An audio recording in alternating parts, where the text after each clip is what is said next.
കളഞ്ഞുകിട്ടിയ സ്വർണമാല ഉടമസ്ഥനെ ഏൽപ്പിച്ച് മാതൃകയായി CPIM local committee അംഗം സജി മാടവന. 1.5 പവനോളം തൂക്കം വരുന്ന സ്വർണമാല മൂന്നാർ സ്വദേശിയായ യുവാവിന് പോലീസിന്റെ സാന്നിധ്യത്തിൽ കൈമാറി. കോതമംഗലത്ത് പൊതുപ്രവർത്തന രംഗത്തെ സജീവ സാന്നിധ്യമാണ് സജി മാടവന. കോതമംഗലത്ത് ആന്റണി ജോണിന്റെ തെരഞ്ഞെടുപ്പ് പ്രചരണ തിരക്കിലായിരുന്നു CPM ലോക്കൽ കമ്മിറ്റി അംഗവും ടൗൺ ബ്രാഞ്ച് സെക്രട്ടറിയും വ്യാപാരി വ്യവസായി സമിതി സെക്രട്ടറിയുമായ സജി മാടവന. പ്രചരണാർത്ഥം വ്യാപാരികളെ സന്ദർശിക്കുന്നതിനിടയിൽ കലാ ജംഗ്ഷന് സമീപമുള്ള പാപ്പന്റെ ചായക്കട എന്ന സ്ഥാപനത്തിന്റെ മുന്നിൽ നിന്നാണ് 1.5 പവനോളം തൂക്കം വരുന്ന സ്വർണമാല കളഞ്ഞുകിട്ടിയത്. കിട്ടിയ ഉടനെ വ്യാപാര സ്ഥാപനത്തിൽ അറിയിക്കുകയും ചെയ്തു.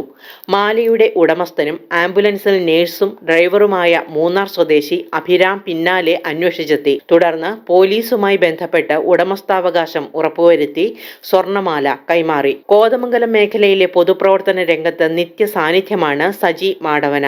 അനേകം ജനക്ഷേമ പ്രവർത്തനങ്ങളിലൂടെയും ശ്രദ്ധേയനാണ് സജി.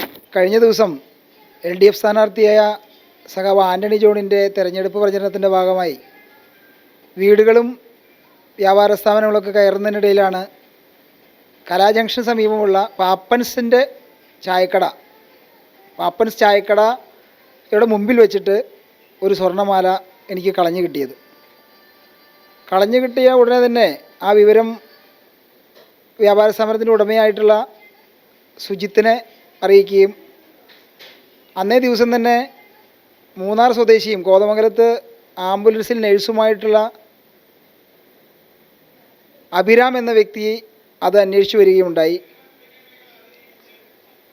ഇന്ന് പോലീസിൻ്റെ സാന്നിധ്യത്തിൽ പോലീസ് സ്റ്റേഷനിൽ വെച്ച് അഭിരാമിന് 1.5 പവനോളം തൂക്കം വരുന്ന ആ സ്വർണ്ണമാല കൈമാറുകയുണ്ടായി. ഞങ്ങൾ കോതമംഗലത്തെ പൊതുപ്രവർത്തകരായിട്ടുള്ള അനേകം പേർ ഒന്നു ചേർന്നാണ് ഈ മാല കൈമാറിയത്. Media 60 news Kothamangalam.